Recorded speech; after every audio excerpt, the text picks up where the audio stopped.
Do. All right. Good. Hello, everyone. Welcome to episode number 5 of the Psycheward podcast. This is Cinco. Is that 5? Cinco is 5. Yeah. Ignorant of other cultures. You gotta respect the. But hello, everybody. Spanish. This is episode 5. This is gonna be the final episode of our first intro season. Today, I have with me somebody from an earlier episode, Rashad Lyle. Rashad, say hello. Hello, everybody. How y'all doing? I can't answer me, but I hope it's good. Yeah. How are you doing, David? I'm alright. I got a birthday in a couple days. Trying to figure out what I'm gonna do, but something I ain't never I brought it up like we was just talking a minute ago. Like birthdays, like always as a kid, since my birthday is on July the 4th, it was always a family picnic and a holiday. And yeah, there was a cake. That like people were telling me happy birthday. They say pin some money on your shirt. But I noticed just the majority of the people that were there for the cookout and the free food. Why else would you go somewhere? Don't get me wrong, but then you look at other people and their birthdays. Like it just seems like the whole idea of a birthday is like we said earlier. It's just like narcissism. And don't think of it in a bad way, but it's like socially accepted narcissism.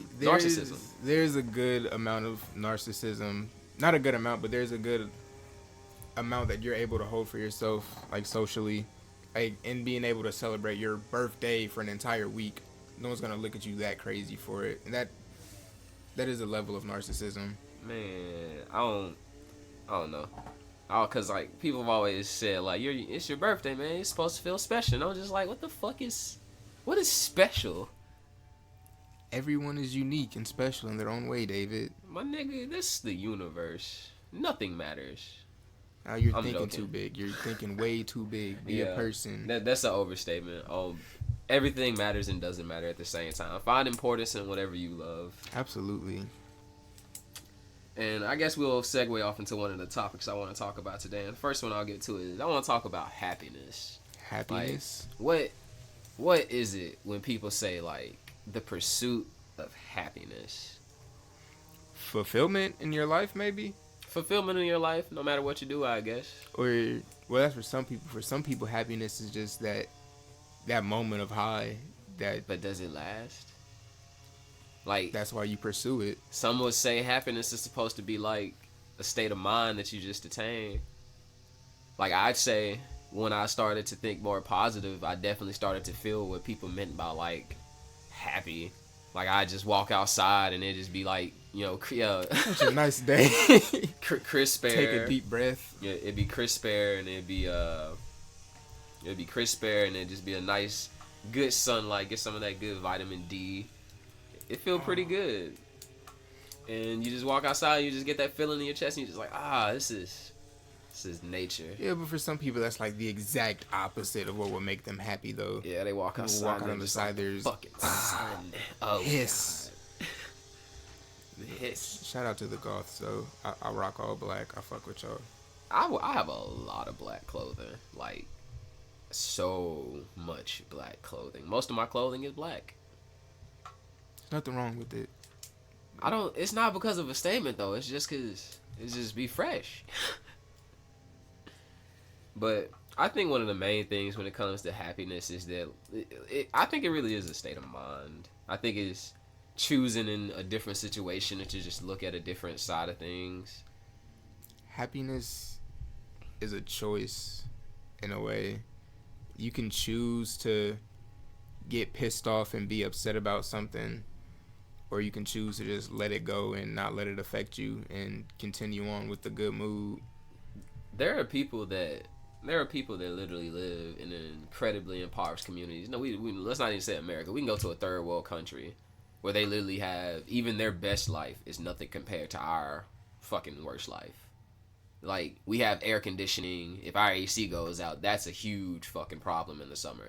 Those folks never have it. It's just life for them. So for them, like, life is different. There's a different type of fulfillment. They don't worry about the things that we worry about, and that's one of the main things I find comes with happiness is that people think that like, oh, if I got like $100,000 today, it solve all my problems. Oh yeah, sure, it solve all your current broke problems. But then you gonna be $100,000 you, and you either gonna know how to invest that money, or you gonna be broke you again. You either gonna be broke and sadder than when you started off, or well off and just sad. Exactly. You're just gonna be like, man, now that I got money, I realized that I wasn't doing shit but working. I don't have anything that's unique about me. Or do you think there's like a thing as like true happiness? Like, is it a universal thing? Like somebody in a third world country's true happiness would be the same thing as somebody in a first world country?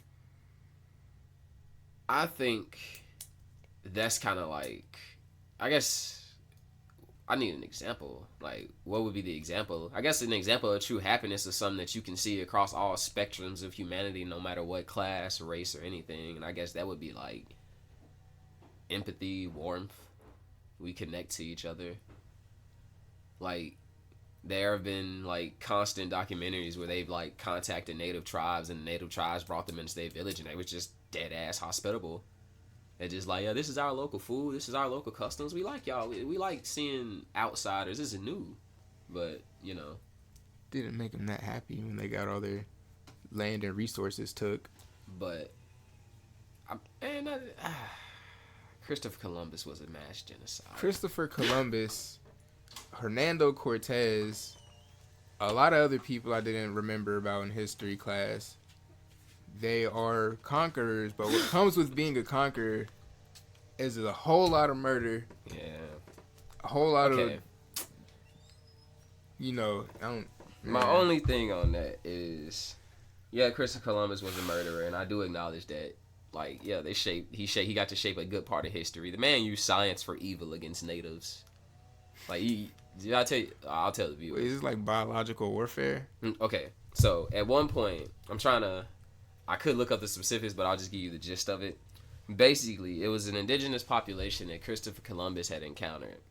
And when he met them, they were just, incredibly naive. They didn't know anything. And he was just like, he wanted their food. He wanted their food stores and stuff, but they only had enough to get them through the harsh winter. Okay. All right, so Christopher Columbus told them that if they didn't do what he wanted them to, he would, like, I think it was some iteration of like destroy the moon, turn the moon blood red. Would like act like he was a god or something? Yeah, but it was really just a fucking solar eclipse. And they saw it and they were like, "Oh my fucking god, bro, just turned the moon red. We don't."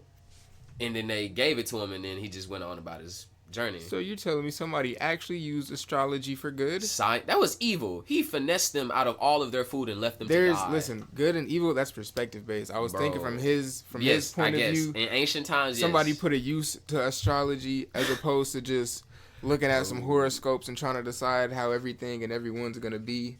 Yeah, my man. Use astrology for some great stuff. Not finessing people. Not great as in good, but great as in of magnitude, sheer magnitude. It was but like he robbed people with the moon. That even past Christopher Columbus though, like, man, Genghis Khan, like, that man altered the world legitimately by killing people. Some Chinese actually look to him as a great war hero in general, and because like living god, man. On one side, people all think about, oh no, they weren't the Huns, they were the Mongols. Yeah, they're like, oh no, the Mongol horde, they're gonna come through and destroy everything and rape everybody and destroy everything. Okay, so they did that. So they did that, but on the opposite side, Genghis Khan implemented law and order in every land he took over. Like, granted, the man came through and completely devastated shit, but I guess he was just clearing the way. He did what he had to do to get what he wanted. Genghis Khan's, like, the Khan Empire, bruh, they had, like, a fucking mail system, which was, like, one of the first in, like, the ancient world. What was the other fucking fact points? The man-made climate change by killing millions of people. Altered gene pools by killing and raping millions of people. Wait, what do you mean man-made climate change? Okay, Genghis Khan killed so many people that it lowered our footprint on the earth at that time. This is dead ass. So chaotic good? Genghis Khan was basically chaotic good.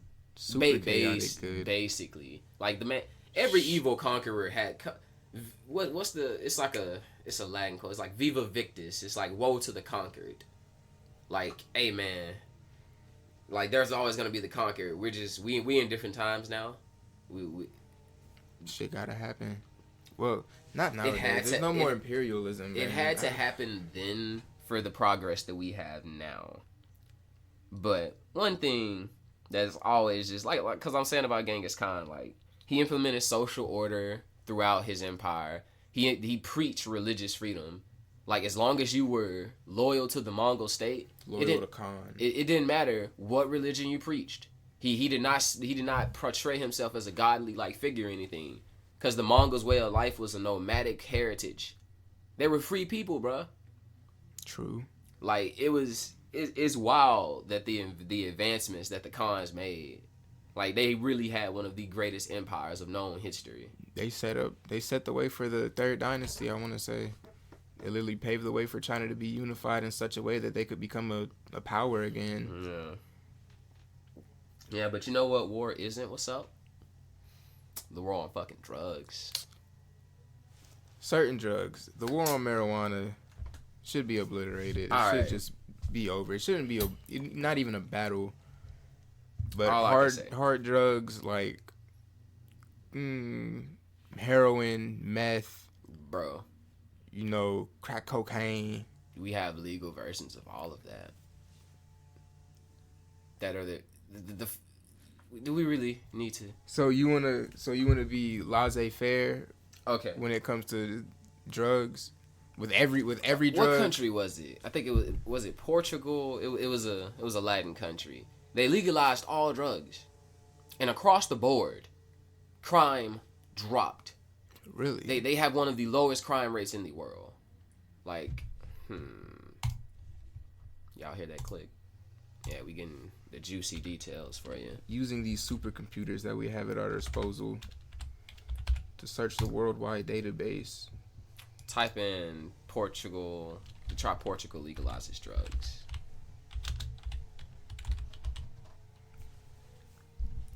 So you want them to be able to sell meth at a gas station? They didn't legalize it. I think it was more like they decriminalized it. See, that's different. Let's see.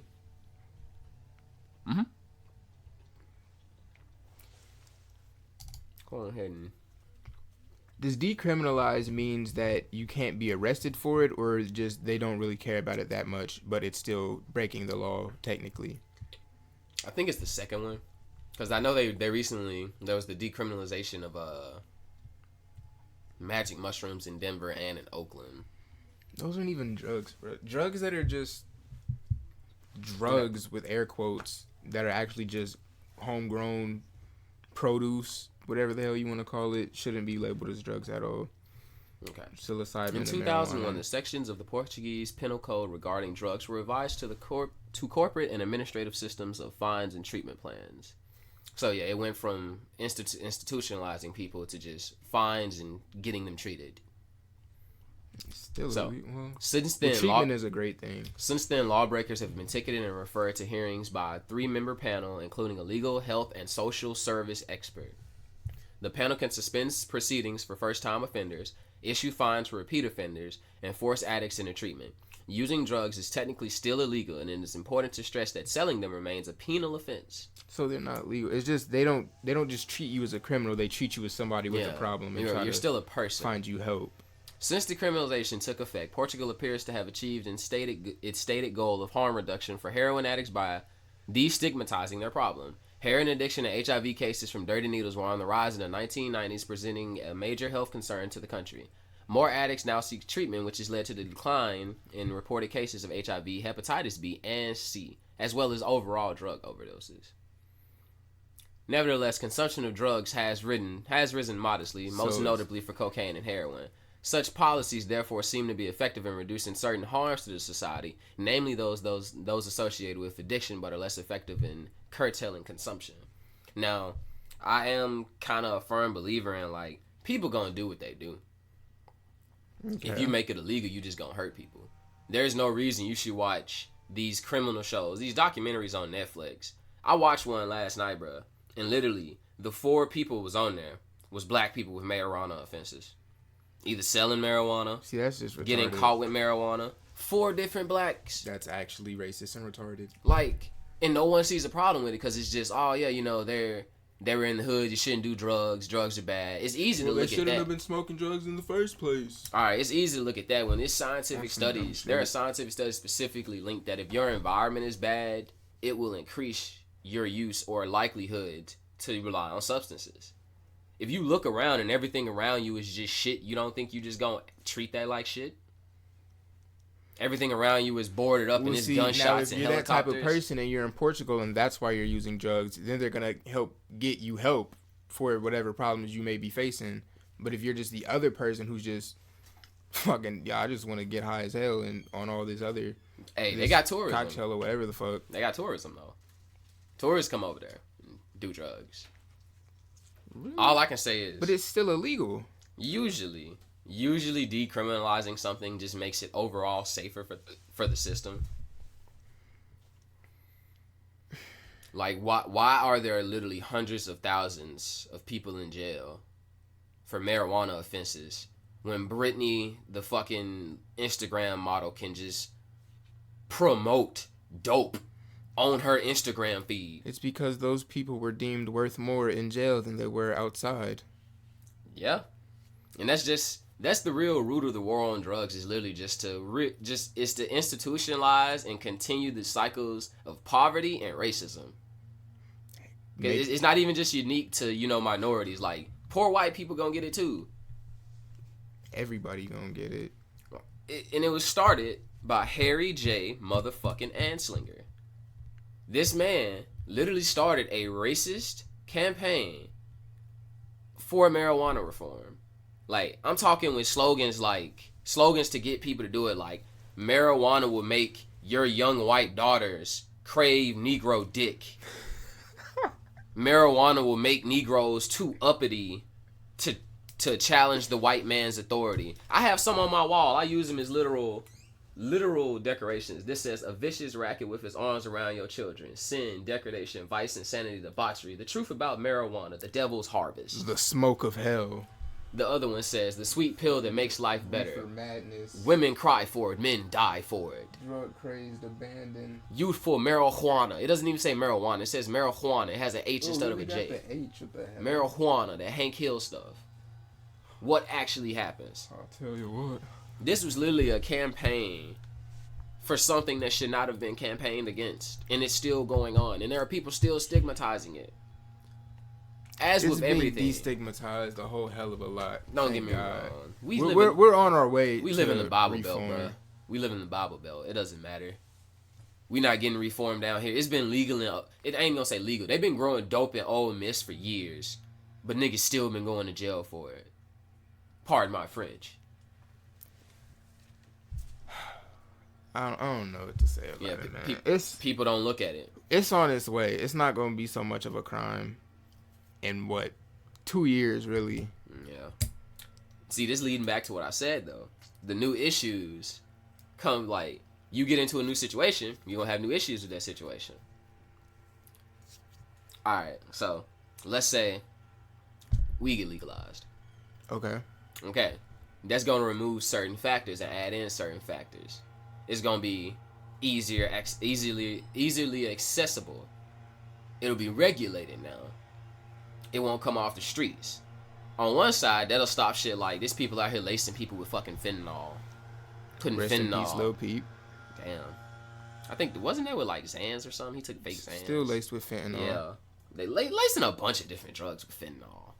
I don't know why. Fentanyl gets you addicted, but it's super dangerous. But literally, it would erase that because people wouldn't. There'd be literally no need unless you were trying to. On some illicit, alleged activity, unless you were like taking it and sending it somewhere that it was not legal, that's pretty much the only way you're making profit off of it in an illegal state. Or unless you other than that, you'd have to treat that whole like a real business model. They'd sell it to kids. Yeah. Because if weed gets legalized, there would be an age limit on it, whether it's 18 or 21. I'm pretty sure. But you know them kids gonna want to smoke.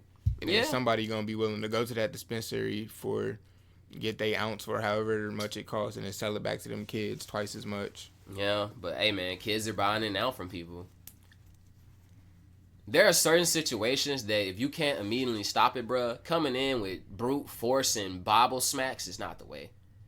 Somebody just being like, you need to stop doing drugs. I can't. I love drugs. You don't need to just be like, the power of Christ compels you. You need to go to church, pray out these demons, get a positive mind. Nah, you need to help that person, bro, because a drug addiction is a serious thing. Truth. You don't ridicule them. You don't make them a further outcast. You don't push stuff inside their head for them to go reflect on when they feeling bad. It's gonna make them do drugs. You know, there's a show on HBO out all about drug addiction and shit. Really? It's called Euphoria. It's actually starring Zendaya. Oh yeah, you were talking about that. Shake It Up on Disney. She is a great actor. I never would have thought. But yeah, go y'all should go check that out. I'm definitely gonna check it out. But like, okay, this is a quote I came across. If everyone fought for their own convictions, there would be no war. And I think that was Leo Troy. If everyone fought, for their own convictions, there would be no war. Yeah. What if your convictions directly oppose somebody else's? If everyone fought for their own, obviously these philosophical quotes don't need to be taken in the grand scheme. It's saying the millions. I'm guessing, like, from what I read on it, it was the millions of people that get thrown into wars. If people actually fought for their own convictions, like what they actually thought was right, there would be no war. It doesn't even necessarily have to mean fight in a sense of, like take up arms and physically fight. Just fight for and do what you believe in. See, I want to take it as saying, like, you mind your own business. If everyone's minding their own business, there would be no war. I don't know. I know that's not what it's saying, but if everyone took care of their own problems, because he continued in the article, not even the article. It was an article on what he had said, but it continued because he had said that if people also like sat down and worked on what their worries were, there would also be no war. So I'm guessing he was leading in for more of like, if people sat down and actually worked past the internal shit that was going on, come to the conclusion of a lot of shit, because a lot of people probably come into power with no knowledge and no forefront of shaking off the demons of their past and shit, and now they just them but with power. A lot of politicians are just their old demons of the past with trying to get more power. To be a politician, unless you have a super righteous sense of justice and good and everything, the only reason you would be a politician is to get more power and to be able to do more and be able to control something. Yeah, politicians are dirty, man. They make a lot of promises, but it's just the game we playing right now. Because honestly, and this is my firm belief, and you can quote me on this, I feel like mankind's like progress to the future was fucking hijacked by politicians. The discovery of nuclear power should have kicked us into another fucking gear, and that got hijacked by politicians. Politicians and governments. American politicians.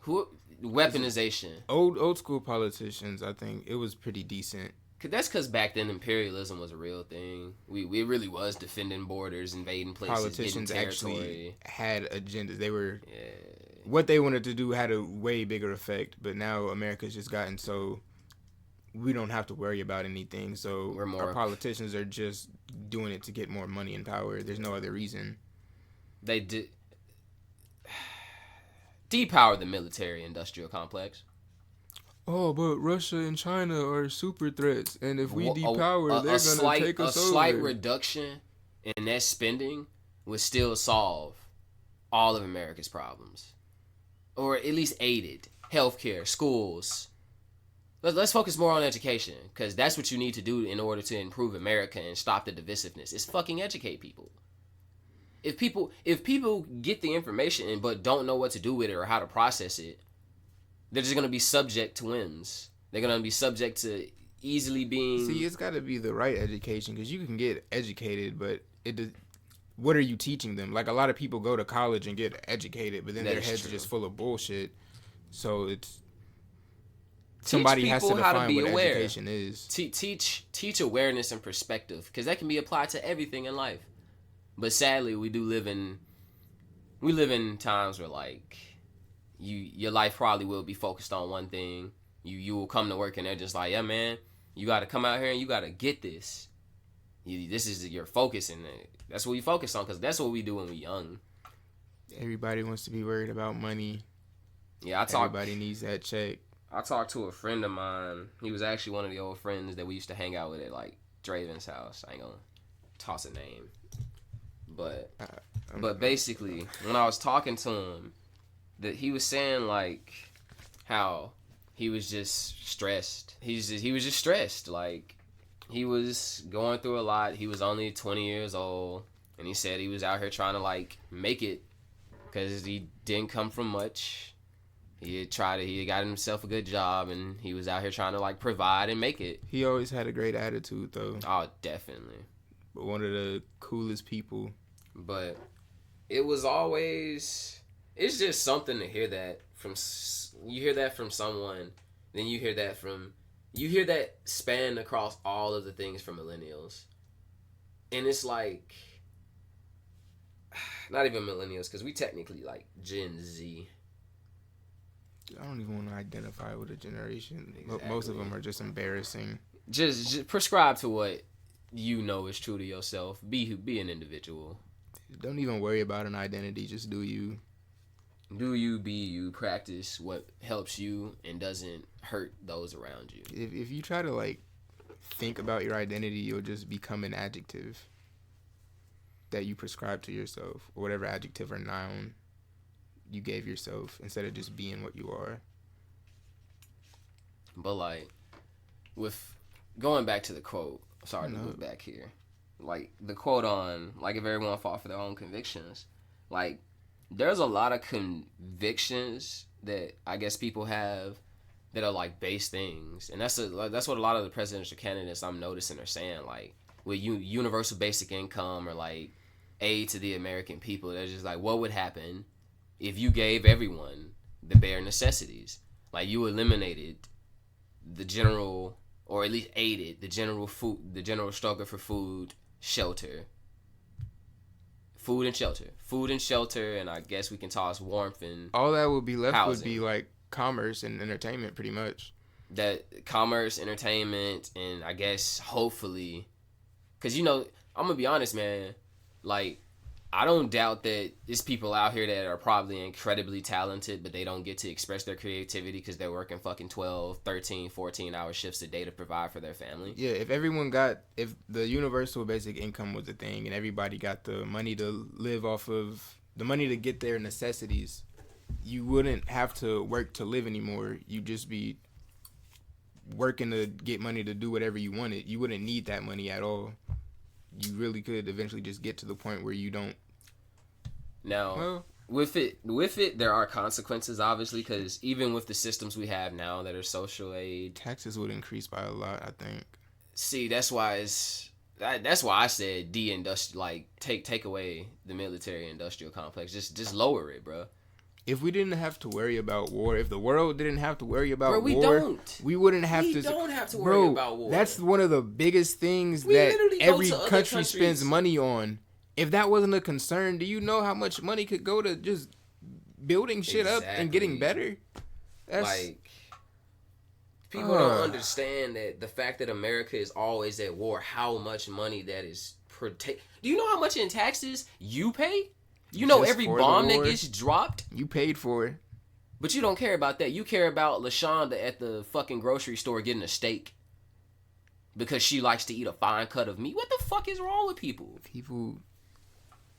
See, okay, you gotta be able to think small and big at the same time and just get out your own damn ego. With this recent stuff that's been going down with immigration and everything, they're cracking down on it. So like, I've always wanted to like at least definitely bring this over here, but I've told people this, like in the 1920s there was this whole Mexican Reappropriation Act, bro. Like they deported like over 2 million Mexicans and Mexican Americans, natively born people, no matter what you had, no matter your birth certificate, no matter what. They kicked them out of the country.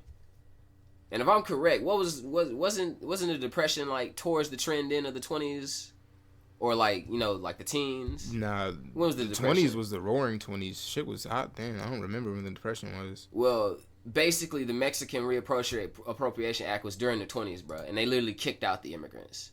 They kicked out why brown it was people. the roaring 20s? All the white people were fucking thrilled. Whenever the economy gets fucked, it's easily blame evident. the minorities.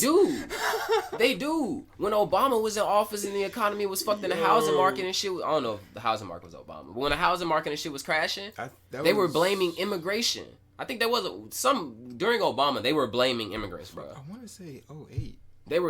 I think it may have been, because I remember South Park was making fun of it. They were blaming immigrants though. They were literally saying Mexicans were taking our jobs. Juan and his 6 brothers that sit on a roof in 90, 95 degree weather, retiling that bitch, are not stealing your fucking jobs. They're not. Not in that situation. They're not stealing a job from you that's really gonna do anything for you. Are you have a roofing company?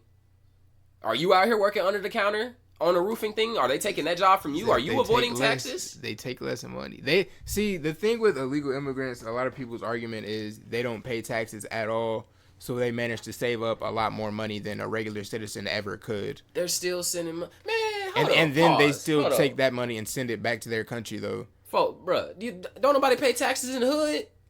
You don't pay taxes for the streets? What? You don't pay taxes in the streets? Are they paying taxes on dope interactions?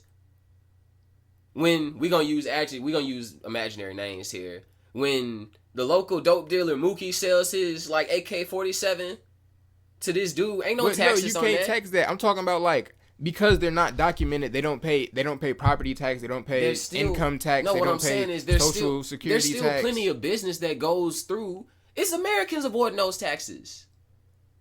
Okay, but if you're an American and you avoid those taxes, you're on system so they can come after you. So it's a lot more dangerous for you.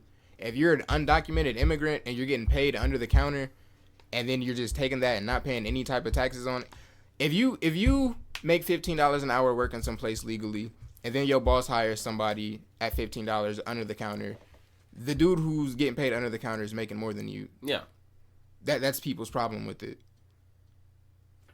But what jobs are getting taken from people that are under the counter that are just getting taken by Mexicans, or not even Mexicans? Jobs that people who own businesses and are when you pay them the undocumented income, you don't have to tax that either, so you save money too, low key. But it's not the immigrants' fault that a business owner is hiring them because they're better and cheaper labor. How is that their problem? How is it their problem they got an opportunity? It's their problem they came into the country illegally because, we got rules and standards about that. They came into the country illegally, though. They broke laws to get into the country. The owner's breaking laws by hiring them. So he should get in trouble, too, though. That doesn't folks not talking about the owners. Free him from help from... They still just blame the immigrants. Okay, but if you get rid of the immigrants, then the owner can't do that. And then if you got it to the point where the owner just didn't hire immigrants, then you'd still just have the illegal immigrants everywhere not having a job, then that'd be even worse. The owners still hire people under the counter. I've worked at businesses under the counter. And they save money off your ass, but you were born in America, though, so you already... I don't know. It's...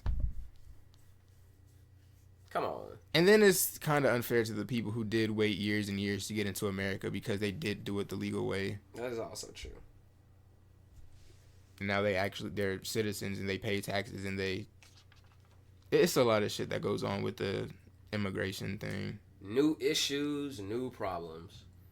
Immigration's not a new issue. That's not what I'm talking about. Like every reform we make is going to become like that's what people don't get. Like especially, I'm gonna explain this today that I have issues, especially with not only the far right, extremely the far left. Antifa throwing concrete milkshakes, bruh. Yeah, that's another thing. But like, when was the last time the right was that violent, bruh? I want to focus on the speech part, not the we get into that at a later date. But they like hospitalized 6 people. Real talk, like people on the extreme, like far left, like why do people get to deny certain sciences? Because America is becoming a left country, to be honest. Bro, folks out here believe in dead ass like birth sign astrology and healing crystals and shit, but you don't trust medical professionals? But they get paid to tell you this and sell you these drugs. The people on the horoscope, they don't get a benefit at all, so why would they lie? Bruh. That's... Bruh. Left is... I don't even want to call them dumb, but... Some far left, alt left, whatever the hell they call themselves or want to be called. It's ridiculous. I don't know, man. I'm all here for being an ally and supporting people that face constant transgression and discrimination in life, no matter what. But at a certain point, I will emphasize that I do preach the power of the individual. That you can't just be in a group and throwing yourself at another group with pure hatred. Like, individually, you need to get a different perspective on the different takes of your argument. Left doesn't take different perspectives, though. Like... The left is an echo chamber. I got unfriended on Facebook.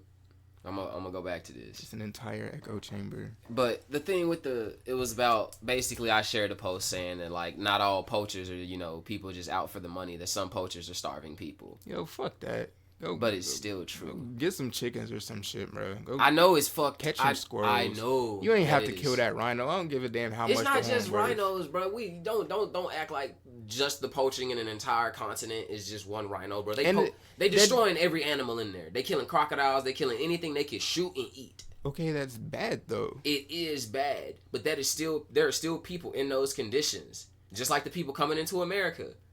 All I'm gonna say, if I was in like an impoverished part of Africa and I had a gun and I could shoot this buffalo and they just saying you can't shoot this buffalo, this is the reserves buffalo, nigga, I'm hungry and my family hungry, I'm gonna cap that buffalo. So you hungry, you just gonna run on somebody's farm, kill their cow, chop that motherfucker up and just dip, and you think that's cool because you hungry? They gotta face the consequences of it, but I'm saying that it's still people. So there still be consequences. It's still not a good thing. There's still consequences. I'm not justifying it. All I did was bring to light the yes. Just because a nigga hungry doesn't give him an excuse to commit a crime. People gonna do anything when it's hungry.